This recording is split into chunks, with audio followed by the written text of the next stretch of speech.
Central Command has issued this warning, quote, any vessel entering or departing the blockaded area without authorization is subject to interception, diversion, and capture.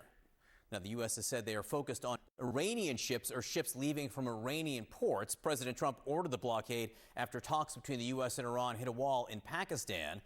There was a new spike in oil prices overnight, back above $100 a barrel. This will pull, 1.5 million barrels of oil off the market every day.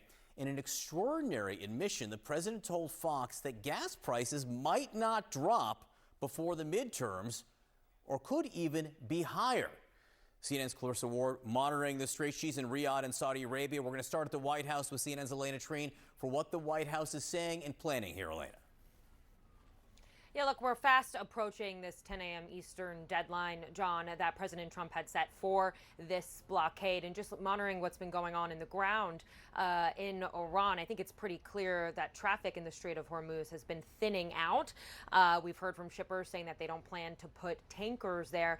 And then we did see that the United States over the weekend said that it had put 2 guided missile destroyers through the strait on a mine clearing exercise. So clearly they're starting to have the U.S. Navy go in and try to sweep the strait for some of these mines. But I think a big question is it's not exactly clear yet how the Navy and the military element of this, how they're going to enforce this blockade. You've also heard from the Iranians that they've said that if the United States were to shut down the strait, that they're going to shut down the Red Sea, a route around it. And we could also see some escalation. There's no question that the Iranians have been threatening to potentially send missiles and other different types of attacks against the U.S. Navy should they move forward with this plan. So it's very unclear what this is going to look like moving forward. I think obviously from the White House side, and this is the conversations I'm having with different Trump administration officials, is this is obviously them trying to use leverage after talks had collapsed over